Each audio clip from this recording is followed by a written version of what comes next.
안녕하세요. 국립현대미술관 50주년 기념 광장 미술가사의 1950년에서 2019년 전을 기획한 국립현대미술관 전시과장 강수정입니다. 이번 전시는 국립현대미술관 1969년 건립의 50주년을 기념하여 기획된 전시고요. 그래서 한국 현대미술사를 총괄해서 보여주는 전시입니다. 이때 이 전시의 모티브는 최윤훈 작가님의 소설 광장에서 따왔고요. 이 광장은 개인과 밀실 광장의 관계 속에서 이상향인 바다를 향해 나아가는 한 개인의 그런 이야기입니다. 그리고 예술가들의 이러한 노력들이 이 돋보이는 방법으로는 단순히 미술 작품뿐만 아니라 연극과 그다음 사회문화사 그리고 도자기, 건축, 디자인까지 총망라해서 다 함께 미술과 사회를 풍부하게 이해할 수 있도록 기획이 됐습니다. 전시 제1섹션부터 함께 살펴보겠습니다. 첫 번째 섹션 검은에는 1950년 전후와 한국 현대미술에 대해서 관계를 살펴보고 있습니다. 전쟁 시기에는 문화와 미술이 사실 발전할 수가 없는 상황이죠. 그렇기 때문에 이것들을 상상을 통해서 심상 이미지로 구현하기 위해서 영화에서 모티브를 찾아왔습니다. 영화 쉐리 도입 부분을 전시 기획 도입 부분에 이렇게 차용을 하였는데요. 안정주의 10번의 총성은 총성이 일어났을 때 총을 맞고 쓰러진 현대무용가들이 미와인드 기법을 통해서 끊임없이 죽음이 반복되는 부분을 나타냈습니다. 이 총알은 이 전시를 관통해서 전 시대를 지나서 우리들의 가슴에 박혀있는 것으로 상상이 되었습니다. 큐레이터 팀은 제주 4.3 항쟁이 한국전쟁 이전에 있었던 전조라는 것에 주목했습니다. 여기에 대해서 강요배 작가님은 동백꽃 지다 시리즈를 통해서 제주 4.3 항쟁을 리얼리즘 기법으로 대서사를 완성을 시켰습니다. 총 70점의 작품으로 완성이 되었지만 이번 전시에서는 작품들을 선별해서 내러티브를 완성을 시켰습니다. 제주라는 섬과 그 할머니가 손자에게 들려주는 제주 4.3의 항쟁의 이야기는 그 해방 이후 그 다음에 민중봉기 그 다음에 어떤 식으로 또 사회가 이렇게 분단을 촉발시키면서 이후에 한국전쟁까지 갈 수 있었던가에 대해서 얘기를 했고요.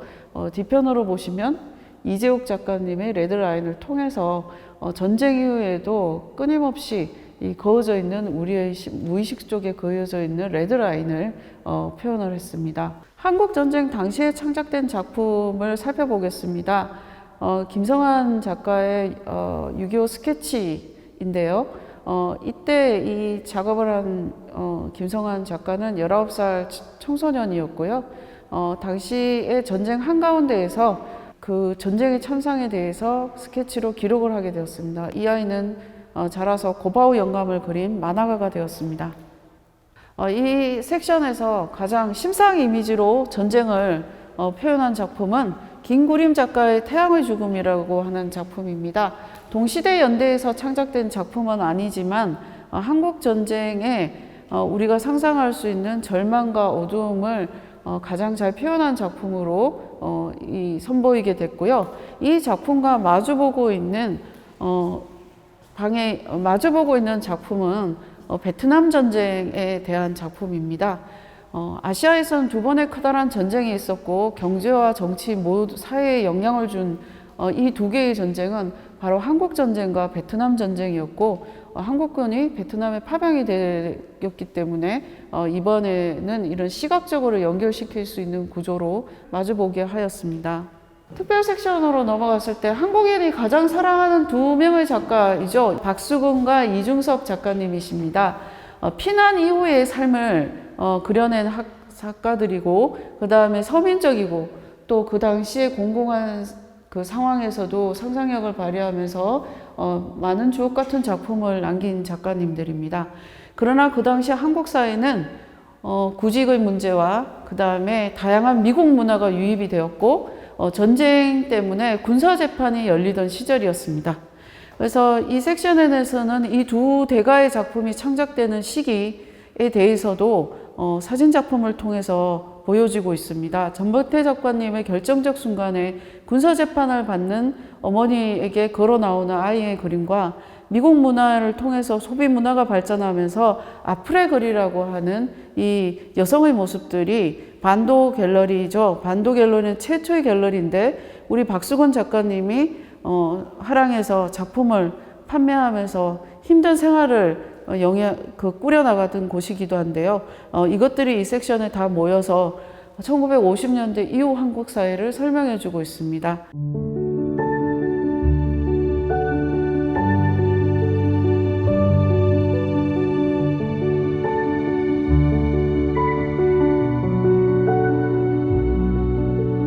이 섹션 한길 코너 말씀드리겠습니다. 한길은 광장에 이르는 길을 의미하는 부분이고요.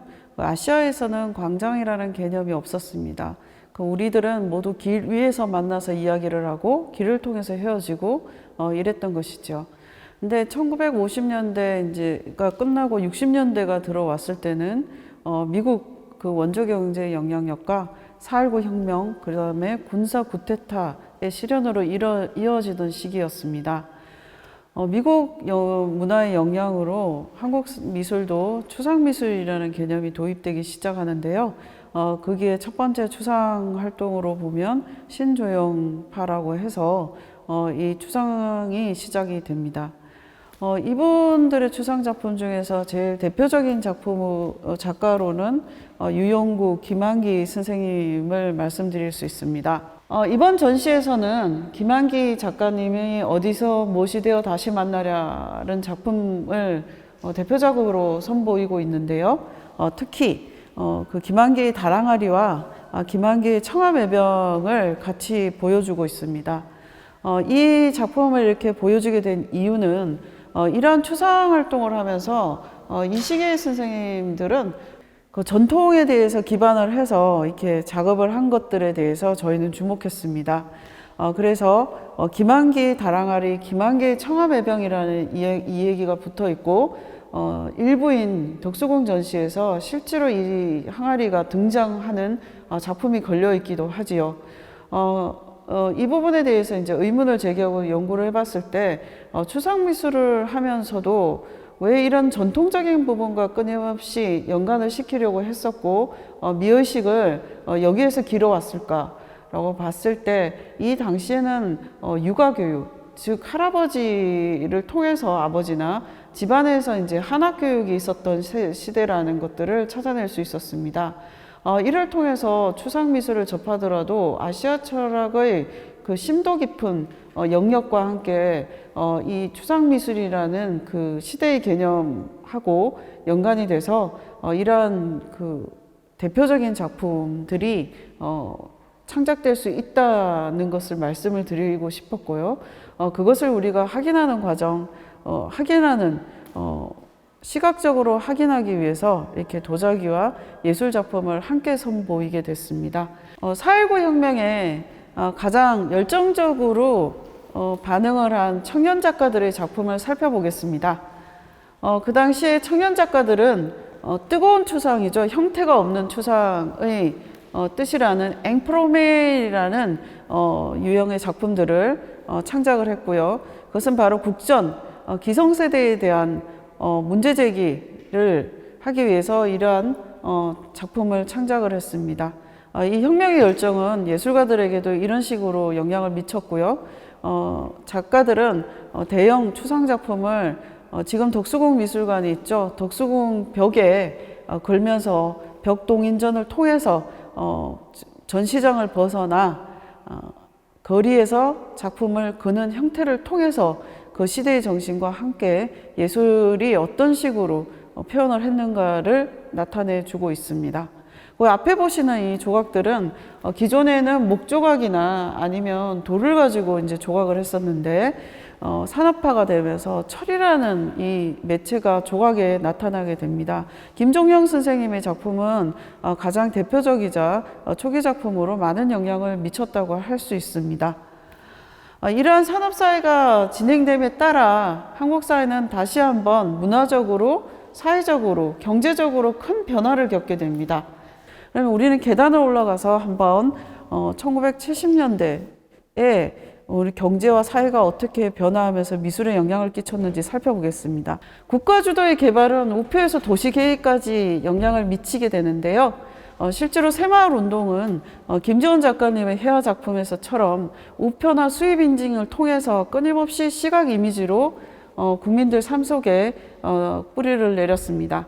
그래서 여기 보시면 우표, 그 다음에 새마을운동 안내카드 이런 걸 통해서 저희가 그 시대를 살펴볼 수 있고요. 그 다음에 이 시대에는 또 한편으로 그 대중매체 중에 라디오와 TV들이 보급되기 시작하면서 대중에 대한 그 문화들이 폭발적으로 발전하게 됩니다.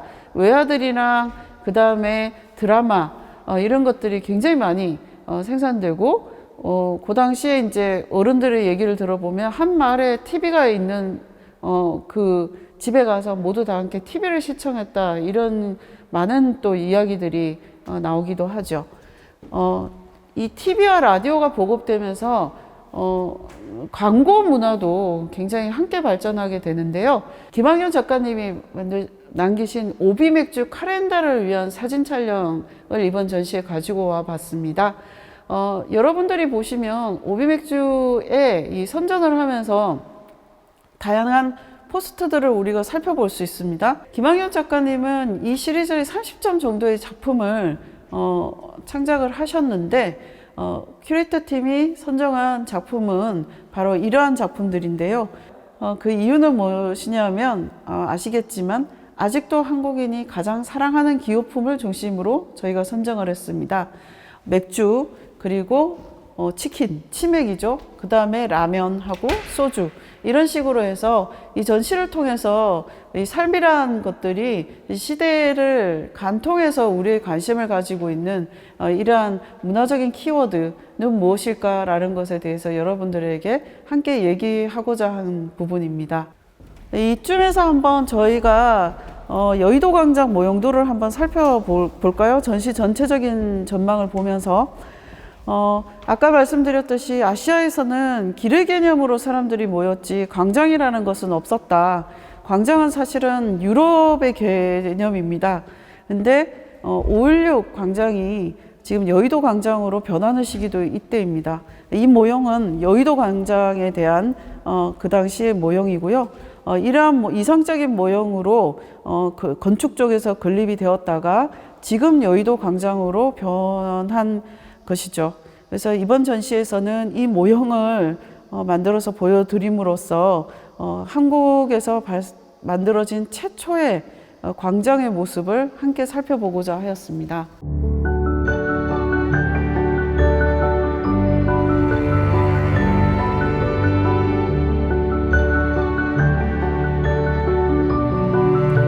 네, 우리는 지금 3섹션 회색 동굴 안으로 들어와 있습니다. 1970년대 개발 주도형 이 산업사회는 사실 한강변에 기적을 일으켰죠. 그 반면에 유신 정권이라고 하는 굉장히 탄압적인 정권이 탄생하기도 한 시기인데요. 이때 예술가들도 굉장히 많은 고초를 겪었습니다. 일단 우선은 그 시대에 밀실이라고 하는 개인적인 영역으로 들어가서 사회와 거리를 두면서 조형적인 그 미학적인 탐구에 집중한 작가들의 작품을 살펴보도록 하겠습니다. 하종현 작가님의 접합과 윤영건 작가님의 첨단색의 작품을 살펴보겠습니다. 이 작가님들은 지지대로서의 캔버스화가 어떤 식으로 영향을 미치고 이 관계를 통해서 어떤 미학에 도달할 수 있는가를 고찰하셨던 분들인데요. 하종현 선생님께서는 이 마대 캔버스 뒤편에 물감을 밀어냄으로써 앞으로 떨어지는 이런 물감의 흐름에서 아름다움을 찾으셨고, 그 다음에 윤영건 작가님은 선념으로 번지는 물감과 이 바탕의 추상적인 미감에서 굉장히 아름다움의 조형적인 요소를 찾아내기도 했습니다. 그리고 대표 작가로 얘기되시는 박수호버 선생님께서는 몇법 시리즈를 이때 시도를 했는데요. 끊임없이 반복적인 이런 손의 행위를 통해서 어떤 물화일체가 되는 느낌에 대해서 도달하려고 하였고요. 이걸 통해서 노장사상과의 연결을 이야기하고 있습니다. 미실로 들어간 작가들은 미학적인 부분에서 어떤 부분의 깊이를 가지고 고민을 할 것인지, 그 다음에 아름다움은 무엇인지에 대해서 많은 고민을 하셨죠. 일본 식민지 시대 때 일본으로 건너가서 일본에서 태어났지만 한국인으로 성장하여 이중 정체성으로 매우 고통을 받았던 곽덕준 선생님의 작품입니다. 계란기의 저울을 보시면 저울은 0에 표시되어 있어요. 근데 실제로 이 바위의 무게는 엄청나게 큰 것이죠. 한국인도 그 다음에 일본인도 아닌 자신의 정체성을 고민하면서 실체의 무게에 비해서 사회적인 잣대는 이렇게 허구임을 나타내고 있는 작가의 작품입니다. 지금 나의 진정한 모습을 우리 사회나 그 다음에 사람들과 이웃은 보여주고 있는 것일까? 작가들은 이 밀실 속에서 이러한 자기의 정체성과 그 다음에 시대의 그 불협화음에 대해서 끊임없이 고민하고 있었던 시대라고 할 수 있습니다. 우리가 1950년대 한국전쟁을 이야기했을 때 베트남 전쟁에 대해서 간략하게 말씀을 드렸습니다.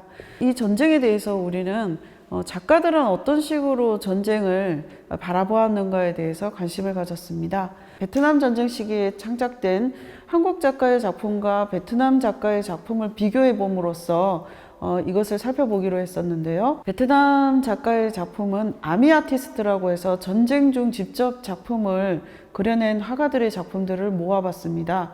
후쿠오카 아시아미술관과 베트남 국립미술관 소장품을 빌려와서 이 코너를 만들어 봤습니다. 총 여기에는 3가지의 미술 양식으로 선보이고 있습니다. 첫 번째는 베트남의 전통 회화 기법이고요. 라크 페인팅하고 그 다음에 실크 페인팅이라고 하는 2가지의 기법으로 창작된 작품입니다. 라크 페인팅은 낮은 칠기 기법이라고 얘기 드릴 수가 있는데요. 이 기법으로 창작된 이 5가지의 작품들은 굉장히 이렇게 귀중한, 또 보이기가 힘든 소중한 작품들인데요. 그 여성민兵대원들과 그 다음에 전쟁 후방대에서 보급품을 마련하고 있는 작가들의 작품을 나타냈습니다. 이 전쟁 시 1963년에 한국군이 참전을 했을 때 그때 창작된 작품들로 전부 다 구성이 되어 있고요. 이 전쟁 시기에도 예술가들은 꽃과 그 다음에 이게 사람들의 모습을 그리면서 이 평화를 기원하는 어떤 바램을 표현을 했습니다. 그리고 실크 페인팅은 실크에 잉킹을 얹어서 그리는 베트남의 전통 기법인데요. 여기에서도 후방에서 간호를 받고 있거나 편지를 읽고 있는 군인들의 일상적인 모습들을 담아내고 있습니다. 반면에 포스터는 더 직접적으로 전쟁을 반대한다든가 아니면 전쟁 때문에 이렇게 어린이가 불안정하게 아주 그 공격적인 상황에서 자라날 수 없는 것에 대해서 지금 표현을 하고 있는데요. 이 어린이는 바구니 안에 있으면서 한 손에 꽃을 가지고 있습니다. 이렇듯 예술가들은 그 전쟁을 통해서도 끊임없는 평화와 그 다음에 예술을 통한 그 삶의 더 나은 부분들에 대해서 고민을 하고 표현하고자 하였습니다. 여기에서 또 한편으로 한국도 우리나라 정부도 그 5명의 작가로 구성된 전쟁 화가들을 베트남에 파견을 보내게 됩니다. 그래서 이분들도 베트남 전쟁을 기록하는 스케치북과 회화 작품을 남겼는데요. 그 중에서 박연선 작가님의 베트남 전쟁 현장 드로잉을 베트남 작가들의 작품과 함께 여기에서 선보이고 있습니다. 박연선 작가님은 밀림 지역에 탐색하고 있는 군인들의 모습과 그 다음에 해변의 모습을 담았는데요. 이 박연선 작가님의 스케치 속에서도 풍경과 그 다음에 꽃의 그림을 나타냄으로써 적구로 맞는 양 국가에서도 작가들은 끊임없이 평화와 그 다음에 안녕을 기원하는 모습들을 살펴볼 수 있습니다. 우리가 이 시대를 살펴볼 때 또 가장 중요하게 생각했던 것들은 지식인의 담론들이 어떻게 움직였냐고 하는 부분입니다. 지식인의 담론은 잡지랑 문학평론 이런 쪽으로 해서 의견을 발표하면서 여러 사람들과 함께 새로운 시대를 만들어 나가자, 그 시대를 비판하면서 이렇게 이야기들이 이루어졌었죠. 그 중에 가장 좀 대표되는 출판사는 지금도 유명하죠. 문학과 지성, 창작과 비평 이런 출판사들이 생겨나면서 주도를 하고 있었고요. 미술 쪽에서 이제 그 관심을 가지고 주목한 잡지는 바로 삶의 깊은 물입니다. 한창기 선생님은 뿌리 깊은 나무라고 하는 잡지를 펴내고 또 샘이 깊은 물을 펴냈습니다. 그래서 한국 전통 문화와 또 이런 시기의 담론을 융합해서 보여주는 부분을 굉장히 성공적으로 좀 이루어냈는데요. 지금 67년에 있었던 청년작가 연립전은 기성세대에 반발을 하면서 산업사회와 그 다음에 그 군사문화에 대해서 비판을 하게 됩니다. 그러한 다양한 활동, 실험적인 그 모습에 대해서 그 관심을 가지고 잡지에서 이제 수록한 잡지가 바로 썬데이 서울입니다. 썬데이 서울은 황색 잡지라고 하죠. 가십과 그 다음에 이런 부분들을 다루는 잡지였는데 실험미술에서 보이는 누드 페인팅이나 퍼포먼스나 그 다음에 금기시된 것을 도전하는 이 청년들의 모습은 이 당시에 가십거리로서 이 잡지에 수록하게 됩니다. 그러나 이것이 시대의 아이러니인 것은 그 당시에 청년 문화로서 실험 미술은 굉장히 짧은 시간 동안 폭발을 했다가 사라지게 되고요. 이후에 40년 동안 한국 미술사에서는 잊혀진 미술 양식이 되었습니다. 그러면 저희는 이 잡지에서 보여졌던 작품들이 어떤 것이었는가를 한번 지금부터 확인해 보도록 하겠습니다. 정강자 선생님의 키스미라고 하는 작품입니다. 67년에 제작이 되었고 2002년에 재현이 된 작품이에요. 이 작품이 67년도에 그 미니스커트가 짧게 유행하던 시절에 발랄한 여대생이 창작한 작품이라는 걸 한번 상상해 보십시오. 그 당시에는 굉장히 파격적인 일이었던 거죠. 그래서 이 정강자 선생님은 그 당시 산업화된 부분에 대해서 한국 사회에 대해서 지금 표현을 하고 싶었고요. 또 여대생의 입장에서 발랄하게 그런 바라보는 시선을 이렇게 표현을 하고 싶었던 것입니다. 이 부분은 60년대 말에 진행된 미술 양식이지만 저희가 그 사회에 대한 불안함과 그 다음에 기성세대에 대한 비판의식을 보여주기 위해서 이 섹션에서 함께 보여주고 있고요. 다시 70년대 미술의 개념에서 파생되는 우리 사회에 대한 예술가의 연대와 그 다음에 적극적인 열정의 표현들을 한번 살펴보도록 하겠습니다. 여러분, 그림은 물감이랑 그 다음에 페인팅, 물감이랑 붓만 그려지는 것이라고 생각하기가 쉽죠. 그런데 현대 미술에서 그렇게 매체와 자유로워지기 전에 이미 사회랑 정권에 의해서 다양한 매체를 쓰실 수밖에 없는 분들이 있었는데요. 이용노 작가님에 대해서 말씀을 드리겠습니다. 이 방은 동백님 사건을 다룬 방이고요. 동백님은 동베를린을 한자어 표기로 표기한 것이 동백님입니다. 그 당시에 그 1968년이죠. 이때 그 이용노 선생님과 그 한국화의 세계적인 파리에서 활동을 하던 이용노 작가님과 그 다음에 윤희상 작가님이 국가정보부죠. 정보기관에 의해서 한국으로 강제 송환을 당하고 옥살이를 2년 동안 하면서 간첩 혐의에 대해서 재판을 받게 됩니다. 근데 이분들이 이 재판을 받게 되는 과정 중에 옥에 갇혀 있으면서 창작할 수 있는 이 표현의 방법이 없었던 거죠. 그래서 그걸 참을 수가 없었고 이 억울함에 대해서 좌절하는 가운데에서도 너무나 그림이 그리고 싶으셨던 거예요. 음악을 작곡하고 싶었고. 그래서 쓰신 방법이 뭐냐 하면 감옥에 있으면서 밥이 나오면 그 밥알과 그 다음에 종이를 지디겨 가지고 종이 차력을 만들어서 이렇게 조각을 만들었습니다. 그 예술가들이 가지고 있는 그 호기심과 그 다음에 알고자 하는 이런 부분이 분단이라는 한국의 특수한 상황 때문에 그 유럽에서 활동하고 있는 작가들이 이렇게 강제로 와서 옥살이를 하게 되는 이런 과정인데, 그 가운데에서도 작가들은 끊임없이 창작을 하고 싶어 했다는 것이죠. 그 대표적이신 분은 또 누구냐 하면 윤희상 선생님이세요. 윤희상 선생님은 사실 그 2년 동안 그 재판을 받고 그 다음에 그 복역을 하시면서 두 가지의 곡을 작곡을 합니다. 윤희상 이마주가 그 68년 대표 작품이고, 이번 전시에서는 육필학뼈들이 지금 나와 있습니다. 이 이마주는 사실 그 사신도의 영감을 받아서 이렇게 작곡이 된 것이고, 이 사신도가 이 작가에게 어떤 호기심을 유발을 하면서 이런 그 재판까지 가게 되는 재판까지 가게 된 계기가 됐었죠. 그래서 예술가들이 창작을 위해서 이러한 부분에 가진 호기심과 그 다음에 창작열에 대해서 사회가 어떤 식으로 반응을 하고 이들을 억압했는가, 그리고 이 억압 속에서도 결코 꺾을 수 없었던 것은 예술에 대한 열정이라는 걸 말씀드리고 싶었습니다. 김구림 선생님이 한 현장 설치 작업입니다. 이 작품을 보여드린 이유는 1969년 국립현대미술관이 50년 전에 최초로 건립됐는데, 그 건립된 미술관의 장면입니다. 여기에 김구림 선생님께서 설치 작업을 한 작품이고요. 이번 전시는 굉장히 특징적인 것이 뭐냐면 미술관의 관장님 인터뷰, 그리고 미술관의 연역이나 이런 설명문이 전혀 들어있지 않습니다. 대신 이 한 장의 사진으로 미술관의 역사를 설명하려고 합니다.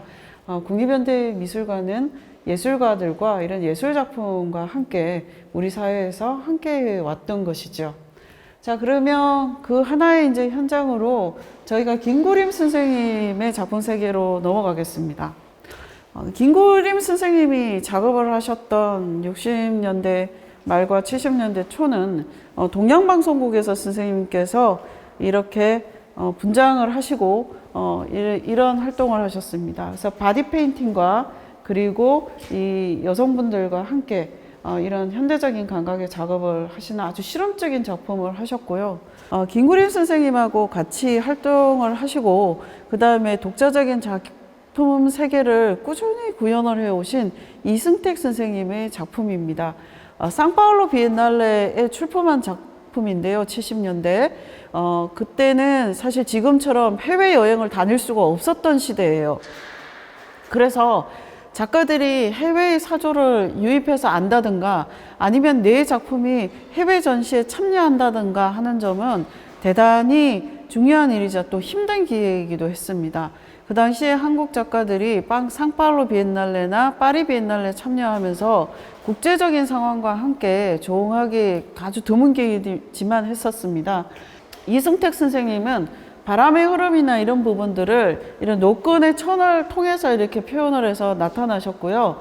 지금은 실내에 걸쳐져 있어서 이런 방식으로 설치가 됐지만, 저기 보시는 이미지를 보시면 이렇게 자연에 설치가 돼서 바람의 흐름을 이렇게 타면서 보여주는 작품이라고 할 수 있겠습니다. 자, 이렇게 저희들은 한국전쟁으로부터 시작해서 어떤 식으로 작가들이 미술과 광장을 오가면서 현대미술의 발전에 기여를 해왔고, 또 사회와 소통을 하고 있었는가를 살펴볼 수 있었습니다.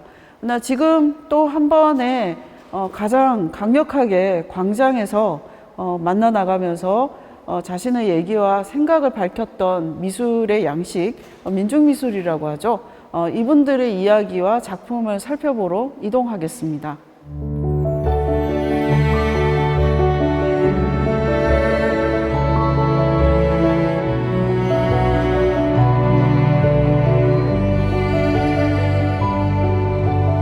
제4섹션 시름불꽃 코너로 넘어와 있습니다. 시름불꽃이라는 이유는 불타올랐던 1987년 광장을 재현을 한 것이지만, 실제로 다시 한번 이제 좌절을 겪게 되는 우리 역사에 대한 그 은유적인 표현인데요. 1980년 신군부 독재로 대체가 되고 그 다음에 많은 사람들은 광장으로 나와서 민주화 투쟁에 대해서 이제 외치기 시작했습니다.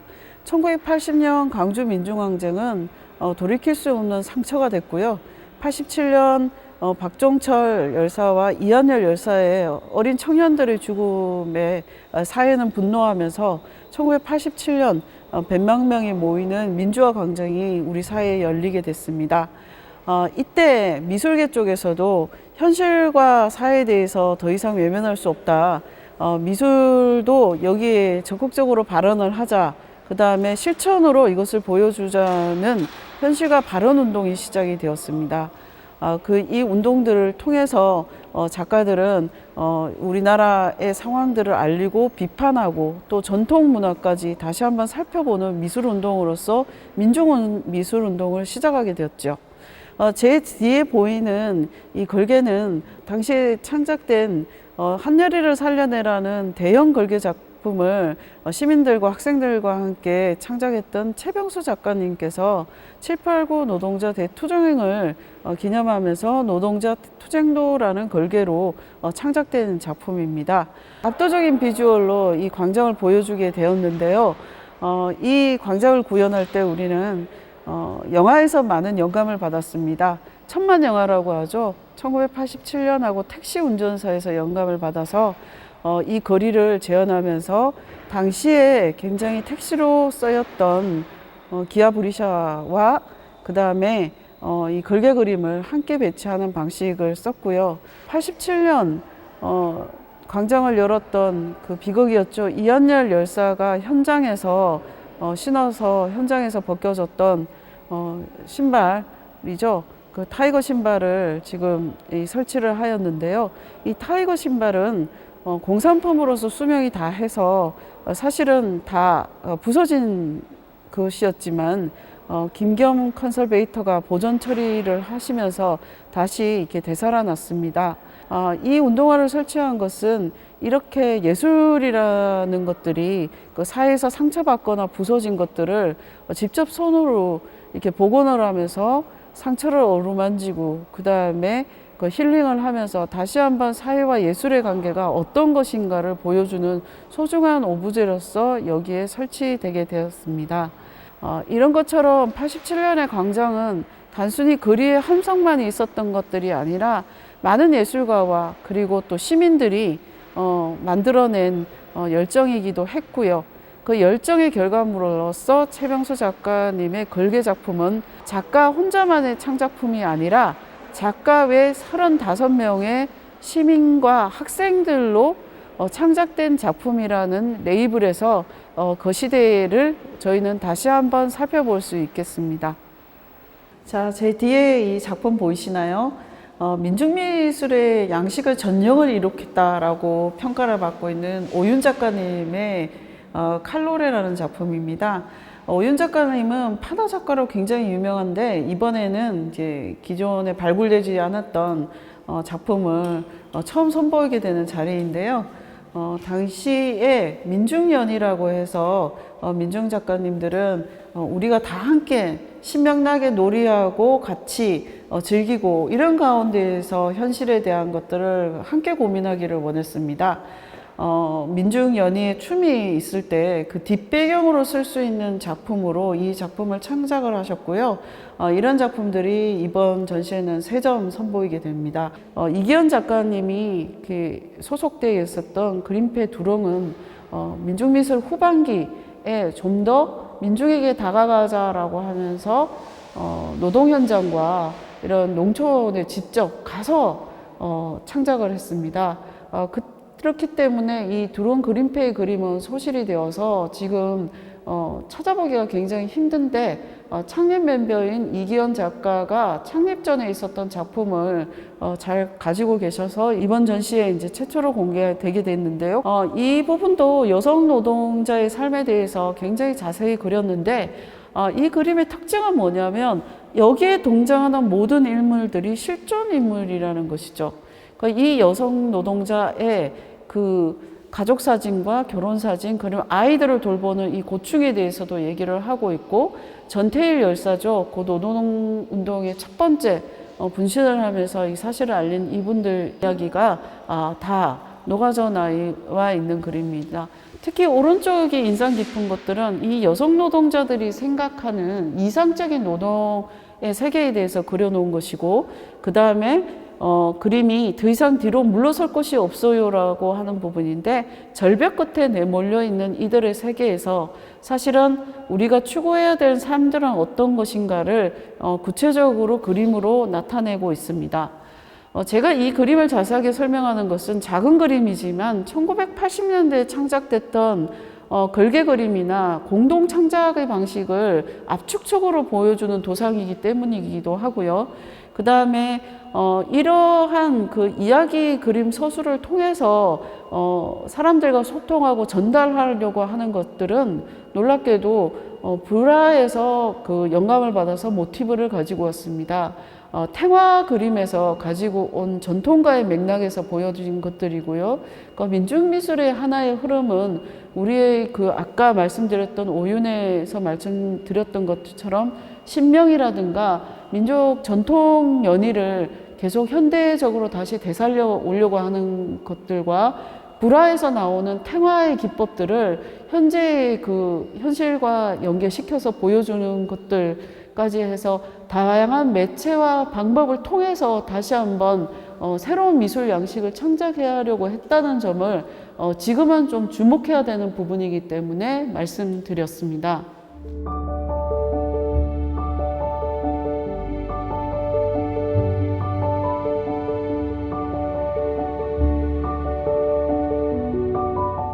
(1990년대) 들어오면서 우리 그 사회는 그 올림픽으로 인해서 굉장히 많은 변화를 맞이하게 됩니다.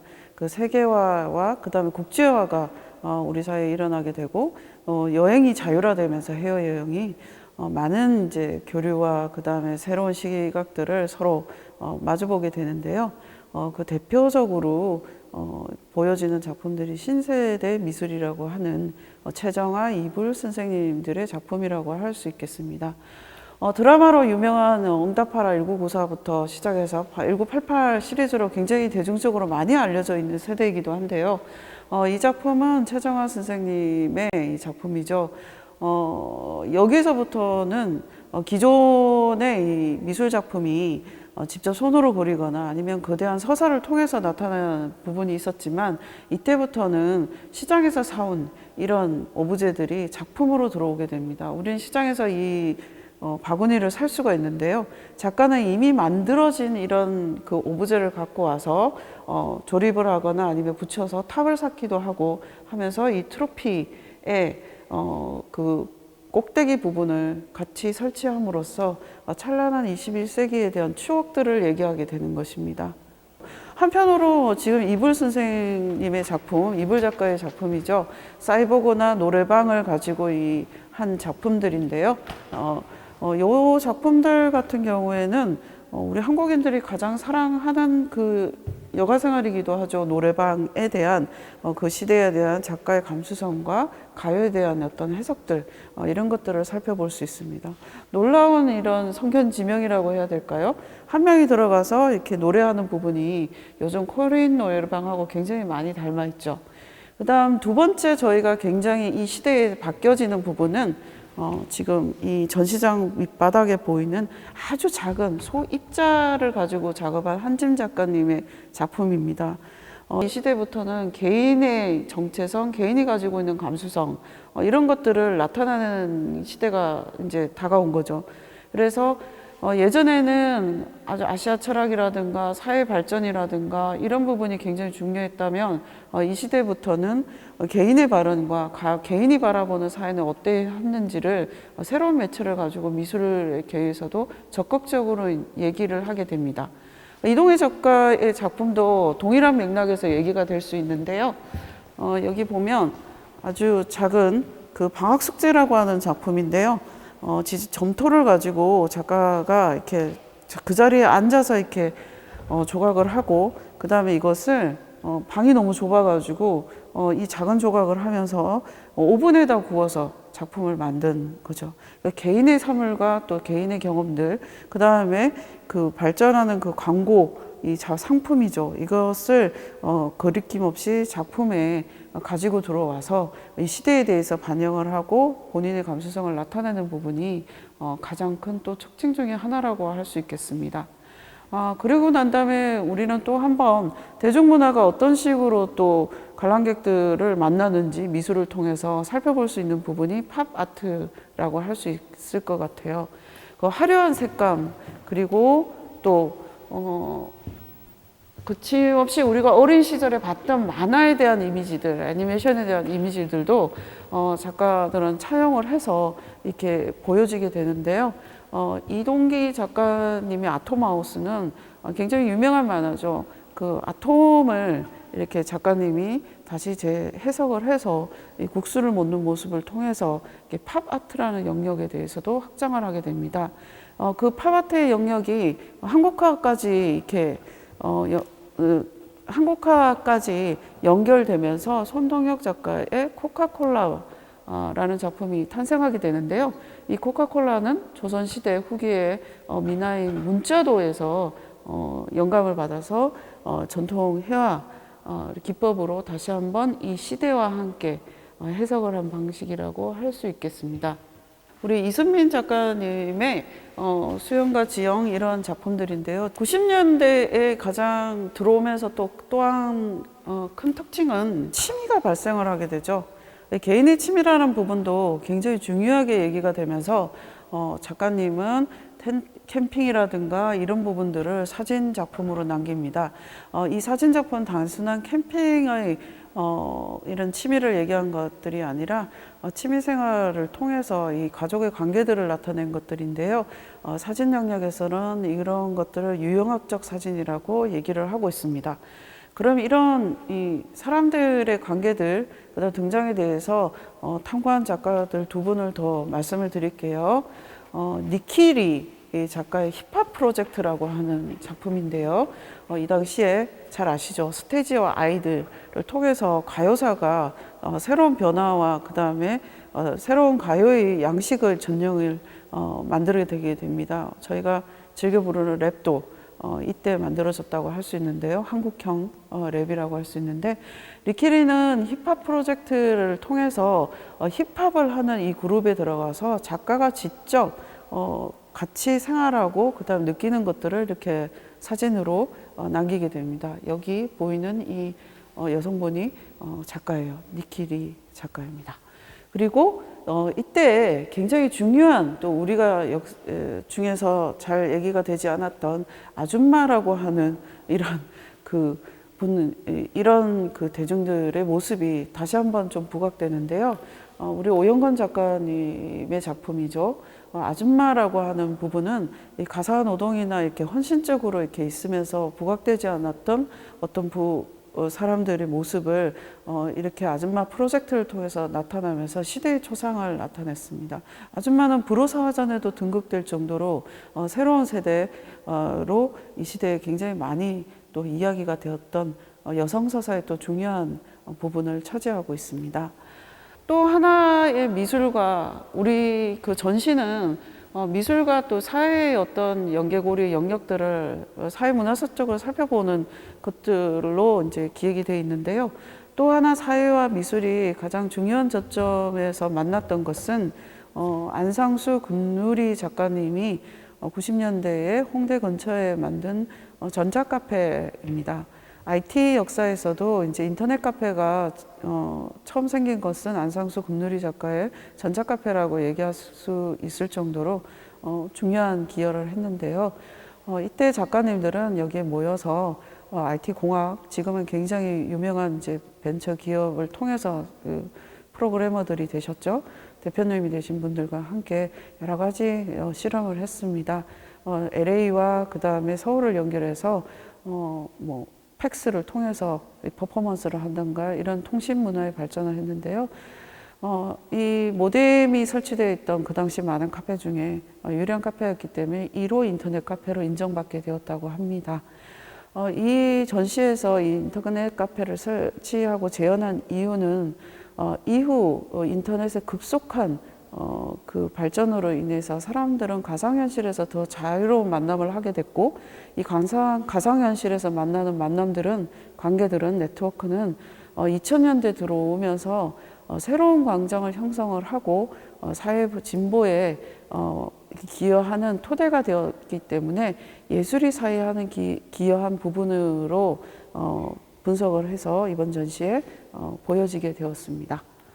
올림픽은 우리 사회가 대중화되고 그 다음에 다양한 매체를 받아들이게 되고 그 다음 미술에서는 포스트 모더니즘 이론이 유입되면서 새로운 발전이 가능하게 한 사회적 계기라고 볼 수가 있습니다. 그럼에도 불구하고 올림픽이 긍정적인 그런 기능과 그 다음에 부정적인 기능을 여기선 같이 나타내려고 했습니다. 첫 번째 미술과 조응을 해서 새로운 변화를 끈 부분은 국제화 세계화도 있지만 디자인과 건축 부분이 이때부터 폭발적으로 발전하게 됩니다. 디자인과 건축은 사실 좀 소외된 장르라고 할 수 있겠죠. 근데 이때부터 디자인과 건축은 올림픽 특수라는 얘기가 나올 정도로 많은 영향을 받게 되는데요. 그 첫 번째가 올림픽을 시작하면서 이만희 선생님의 작가님이 개막식, 폐막식의 연출을 직접 이제 감독으로서 참여하게 되는데요. 이 그림들, 판화들은 개막식, 폐막식의 그 시나리오를 판화 작품으로 만든 것입니다. 저희 큐레이터 팀이 연출 영상을 전부 다 기록 영상을 봤을 때 이 시나리오대로 잘 표현이 되었다고 합니다. 여기에서 보면 한국상의 부분에 대해서 굉장히 중점을 두고 한국 전통 문화를 그 연출하기 위해서 굉장히 많은 노력을 기울인 것들을 볼 수 있습니다. 그리고 가장 유명하죠. 그 평창올림픽의 반다비나 백호랑의 전신이라고 할 수 있는 호돌이 프로토타입 샘플 인형이죠. 김현 디자이너가 디자인을 했고 디자이너의 노력을 통해서 굉장히 친근한 올림픽의 이미지가 호랑이, 우리의 굉장히 전래동화에 나오는 호랑이를 이렇게 차용해서 이제 창작하게 되었습니다. 그리고 수많은 이런 그 시도와 그 올림픽 포스터, 문화 포스터가 창작이 되면서 디자인은 이때부터 굉장히 많은 발전을 이룩하게 됩니다. 자, 이제는 디자인에 이어서 건축을 살펴볼까요? 건축 쪽의 대표적인 이렇게 건축가들이 올림픽 스테디움, 잠실 주경기장이죠. 이 김수건 그 건축가님이 설계한 모형입니다. 이렇게 통해서 이제 건축을 했고요. 그 다음에 김종성 그 건축가님도 역도 경기장이죠. 이 철골 구조로 들어온 이제 건축인데요. 이런 식으로 해서 그 올림픽과 함께 건축의 주경기장들을 설계를 하면서 또 발전을 하게 됩니다. 현재 잠실 경기장은 이랑 역도 경기장은 K-팝 스타들의 공연장으로 지금 다시 거듭나고 있어서 다시 한번 또 주목을 받고 있습니다. 국제화 부분에서 이제 세계화됐다는 부분은 사실 그 당시에 뉴욕에서 그 활동을 하던 박이소 작가님은 이 세 개의 이미지를 통해서 문제 제기를 하게 되는데요. 국제사회가 바라보는 그 아시아의 수도 서울은 이거조틱 마이너리티, 오리엔탈이라는 개념으로 바라보고 있다는 부분에 대해서 아주 시니컬한 시각으로 이렇게 보여주고 있습니다. 다른 시각을 다시 한번 보여주고 있는 것이죠. 그러나 한국 사회는 이거보다 더 심각한 이제 사태를 맞게 됩니다. IMF는 평생 직장이라고 믿었고 발전을 함께 할 것이라고 믿었던 이 사회적인 구조가 통화 위기로 금융 위기에 의해서 실업으로 이어지게 됩니다. 그것은 이제 국민들에게 굉장히 많은 상처를 남겼습니다. 이 실업에 대해서 중년, 장년, 청년의 실업을 포스터 형식으로 지금 남겨놓은 김영철 AGI 소사이어티의 작품입니다. 디자인이 이렇게 사회에 대해서 적극적으로 발언하는 것은 굉장히 또 작가의 새로운 도전이자 용기라고 할 수 있겠습니다. 그리고 회사와 개인의 이 관계에서의 신뢰 부분은 자본이 그 아시아나 전 지구적으로 지금 이동하면서 또 한 번 중요한 문화적으로 연대하는 이런 사건이 생기는 건데요. 그것이 바로 콜트콜텍 노동자 해고의 부분이었습니다. 회사가 이렇게 굉장히 유명한 기타 회사인데 이 회사가 아시아로 더 좋은 이렇게 이윤을 위해서 이동하면서 한국의 그 노동자들이 해고되는 상황이었죠. 부당해고라는 부분 때문에 10년 동안 노동자들이 이제 투쟁을 하였고, 이때 작가들은 현장에 다 참여를 하셔서 미술 작품과를 통해서 여기에 연대를 표명하게 됩니다. 이은혁 작가의 일하고 싶다, 그 다음에 비정규직 그만 이라고 하는 이 작품은 현장에서 이렇게 창작이 되어서 민중미술의 전통이기도 합니다만 이 판화를 나눠주면서 같이 이제 시민들과 연대를 하게 하는 아주 중요한 또 매체가 됐습니다. 이 전시에서 콜텍콜텍의 부분을 저희가 가지고 온 이유는 기타를 생산하는 공장이었기 때문에 나중에 노동자분들이 기타를 치면서 밴드를 만들었고 실제 공연이 있었습니다. 그리고 세계적인 팝 아티스트들도 이 기타를 애용했기 때문에 뭐 유튜브나 이런 걸 통해서 지지의 성명을 밝혔습니다. 이 지지와 연대를 통해서 사회적 문화가 또 현대 미술이 사회의 변화와 그 다음에 치유에 대해서 같이 어떤 문화의 형태를 통해서 표현을 했기 때문에 이번 전시회에도 같이 좀 참여하게 됐고요. 또 하나 중요한 것은 지금 청년 실업과 비정규직 부분이 굉장히 중요한 좀 문제이기도 하죠. 이 전시를 통해서 힘든 그 취업이나 이런 부분에 노력하고 계시는 우리 청년들과 함께하기 위해서 비정규직 그만이라는 작품도 함께 여기에서 보여지게 되었습니다.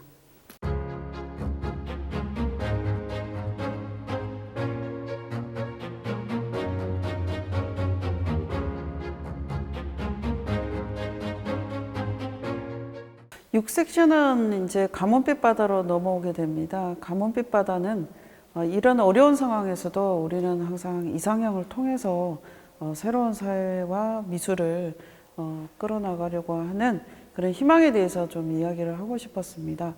2000년대 밀레니엄 시대에 들어오면서 한국 사회는 이제 선진국이 되죠. OECD 선진국이 되고 그 다음에 미술도 글로벌 모빌리티라고 하는 전 지구적, 전 세계적 이 흐름과 함께 나아가고 있습니다. 그래서 문화의 양성도 뭐 융합하고 탈경계의 미학, 탈경계의 사회라고 해서 다양한 융합과 거쳐 편집을 통해서 새로운 양식들, 새로운 제안들이 계속되고 있는데요. 여기에 대표적으로 이제 얘기되는 작가님들 중에 김수자 작가님 작품을 볼 수 있어요. 김수자 작가님은 직접 아들이나 어머니가 쓰던 이불천을 가지고 이 보따리를 폈다, 그 다음에 쌌다 하는 한국 문화의 이동성을 전통적인 이런 매체를 통해서 잘 현대적인 어법으로 나타내셨고요. 서도 작가님의 무제라고 하는 작품인데요. 이 작품은 이러한 현상을 설명하는 것에 굉장히 중요한 작품이라고 할 수 있습니다. 서도 작가님의 초기 작품으로 대학생 때 그 인사동에서 이제 전시를 준비를 하는데 여기에 작가님이 그 강남에 있는 작업실에서 숨을 그 풍선을 가지고 계속 이렇게 불면서 인사동까지 이동을 했다고 합니다. 작가의 숨결이 들어가 있는 이 풍선을 끊임없이 불면서 자신의 그 중요한 위치에서 전시가 되는 장소까지 이 숨결이 이동하는 것들을 풍선에 넣어서 이렇게 보여주는 작품인데요. 이 작품은 이후 서도 작가님이 세계적인 작가가 되면서 그 유목 이론을 전맥한 집들이, 서울의 집이 그 뉴욕에서 천으로 이렇게 짜져서 설치되고 이런 부분에 있어서 모티브가 된 굉장히 중요한 작품이고요. 이번 전시를 위해서 다시 한번 발굴돼서 설치된 작품입니다. 정정엽 작가님이 거울을 가지고 만든 작품입니다. 이 거울은 굉장히 오래된 그 레트로한 이 매체인데요. 이번 전시에서 이 거울은 굉장히 중요한 그 메타포라고 할 수 있습니다. 이 작품은 이 거울들은 전시장 곳곳에서 지금 숨겨져서 지금 설치되어 있는데요. 전시를 보러 오셔서 이 거울에 찾아보실 때 큐레이터 팀은 관람객들에게 이렇게 얘기를 하고 있습니다. 한국 미술의 70년 현대사를 바라보고 있는 것에서 우리가 미술관이 생각하는 가장 중요한 작품이자 오브제는 바로 이 거울을 바라보고 있는 당신 자신이라는 것을 말씀드리기 위해서 작가님과 함께 설치된 작품입니다. 거울을 보시고 자신의 모습을 이렇게 발견을 하면서 미술관 전시장에 보이는 여러분들의 모습이 우리가 생각하는 가장 아름다운 작품이고 우리의 역사를 반영하는 중요한 오브제임을 직접 확인해 보시면 감사하겠습니다. 이러한 발전 상황에서도 한국 사회에서 이제 재개발의 문제와 이 부동산은 굉장히 핫한 키워드죠. 여기에 대해서 사진작가 강홍구 선생님은 그린벨트 연작이라고 하는 이슈를 사진작품으로 남겼습니다. 그러나 이 사진작품을 잘 살펴보시면 우리는 어디선가 굉장히 많이 본 듯한 익숙함을 느끼게 되는데요. 어디인지 이제 알아보실 수 있겠습니까? 이 작품은 바로 추사 김정희의 새한도에서 오마주를 한 이미지라고 할 수 있습니다. 작가님은 전통적인 매체에서 이렇게 오마주를 하면서 현실에 대해서 다시 나타나는 그 아주 유머러스하면서도 그 다음에 융합적인 아주 미술사적인 이런 부분으로 작품을 남기게 되는데요. 그 다음에 여성노동의 부분에 대해서는 이몽순 작가의 위로공단이 굉장히 우리 미술사에 중요한 또 이정표를 찍게 되는데요. 위로공단은 1970년대 우리가 지금 계속 발전해 나와 있는 한국 사회들과 같이 보고 있는데 구로공단에서 일을 했던 그 봉제 공장의 시다 여성 노동자 어머니였는데요. 이야기를 통해서 한국 사회의 급속한 이런 OECD 국가까지 발전하는 산업의 발전 속에서도 소외되어 있는 여성 노동에 대해서 다루었습니다. 이 작품은 또 한편으로 지금 동시대에 우리가 아시아에 진출을 해서 아시아 지역의 여성 노동자들의 궁핍한 삶을 외면하는 모습까지 다룸으로써 아시아 여성 노동자까지 확장을 하고 이것이 굉장히 미학적인 부분으로 표현이 되었기 때문에 베니스 비엔날레 본전시에 참가하면서 은사자상을 받는 이러한 그 쾌거까지 이룬 작품이라고 할 수 있습니다. 신미경 작가의 트랜스레이션 시리즈 작품입니다. 이 비누 향기가 굉장히 강하게 끼치고 있는 이 작품은 그 아시아에서 생산된 도자기가 유럽이죠. 런던에까지 어떤 방식으로 이동을 하면서 문화적으로 이렇게 변화됐는가를 보여주는 작품인데요. 이 작품들은 진짜 도자기가 아니고 작가가 비누로 만든 작품입니다. 그리고 뒤에 보이시는 이 다랑아리가 보이시나요? 1960년대 한길 섹션에서 김한기 작가님의 작품 김한기의 달 항아리가 이제 2000년대를 넘어서서 지금 이렇게 문화적 그 변화에 대한 트랜스레이션 시리즈에도 등장하게 되는 것이죠. 이게 중요한 이모컨티로 지금 작가는 생각을 하고 이 작품에 차용을 했는데요. 이렇듯 조선 말기에 창작된 도자기는 2000년대 현대 작가에서도 중요한 모티브로 해서 영감을 주는 존재로 이렇게 창작이 되고 있습니다. 이처럼 문화라는 것은 우리의 역사 속에서 수천 년, 수백 년 동안 계속 그 작가들을 통해서 영감을 주는 존재이자 새로 해석되고 새로운 이야기가 시작되거나 풀어지는 이런 존재입니다. 그렇기 때문에 문화에서 한 시대의 문화는 이 시대에 끝나는 것들이 아니라 영원히 지속되는 어떤 이야기라고 할 수 있겠습니다. 이런 불안함 속에서도 우리는 가뭄빛 사막을 이겨내고 푸른 바다로 나가기 위해서 예술가들은 부단히 노력을 하고 있습니다. 지금 우리 사회는 신자유주의나 아니면 이런 그 노동정책에 의해서 작가님들과 이런 사회 전체가 이제 실업률이나 이런 것 때문에 고민을 하고 있고 전 세계적으로는 난민이나 아니면 이 전쟁의 부분들도 많이 고민하고 있죠. 1950년대에 섹션에서 금은의 섹션에서 그 심상 이미지로 제안이 됐던 김구림 선생님의 금은태양을 묘사한 작품이 기억이 나시나요? 그렇다면 2000년대 지금 동시대에 우리를 이렇게 힘들게 하는 이런 것들은 과연 무엇일까요? 그래서 큐레이터 팀은 이것을 다 관람객과 함께 고민해 보고자 박이소 작가님의 블랙홀 예스라는 작품을 심상 이미지로 다시 한번 제안을 해보고 있습니다. 여러분들과 함께 이 답을 찾아보고 싶습니다.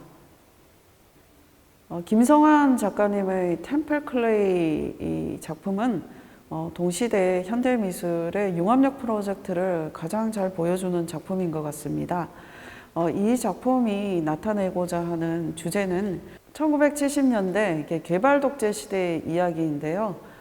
이 이야기의 극본은 섹스피어의 리어 왕의 희곡에서 따왔습니다. 영국의 유명한 대문호의 희곡을 바탕으로 해서 우리나라의 그 70년대 그 부분을 개발 시대를 덧입혀서 다시 이야기를 창작을 해냈고요.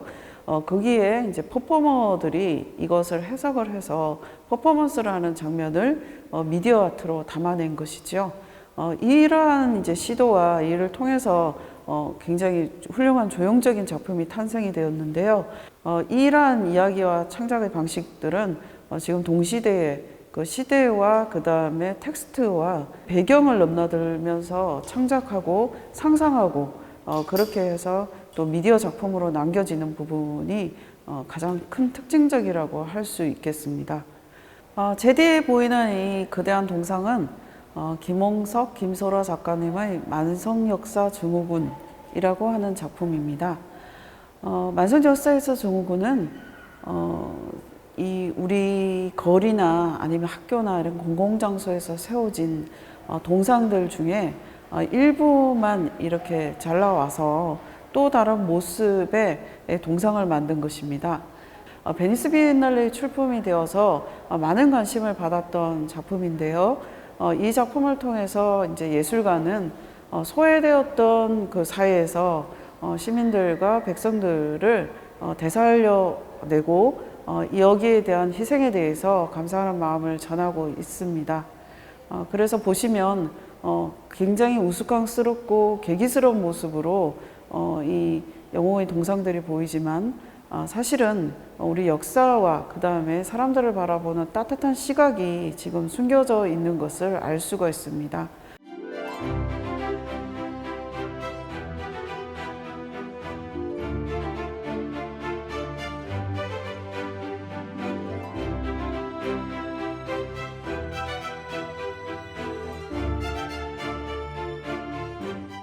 네, 지금까지 광장전 2부 전시를 함께 돌아봤습니다. 한국 현대미술사를 전체적으로 한번 사회의 맥락 속에서 살펴봤습니다. 이번 전시의 특징은 영웅의 초상이 등장하지 않는다는 점인데요.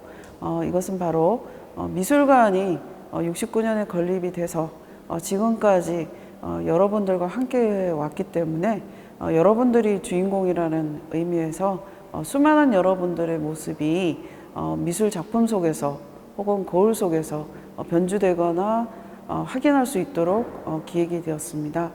부디 미술관에 와 주셔서 미술관이 주인인 자신의 모습을 발견해 주시면 감사하겠습니다. 광장 2부 전시는 국립현대미술관 과천관에서 2020년 3월 29일까지 계속됩니다. 만 24세 이하 65세 이상은 무료로 관람하실 수 있습니다. 과천관은 가을, 겨울이 가장 아름다운 계절이기도 합니다. 꼭 오셔서 아름다운 작품과 풍경 감상해 주시면 감사하겠습니다. 지금까지 전시 투어 함께 해주셔서 감사합니다.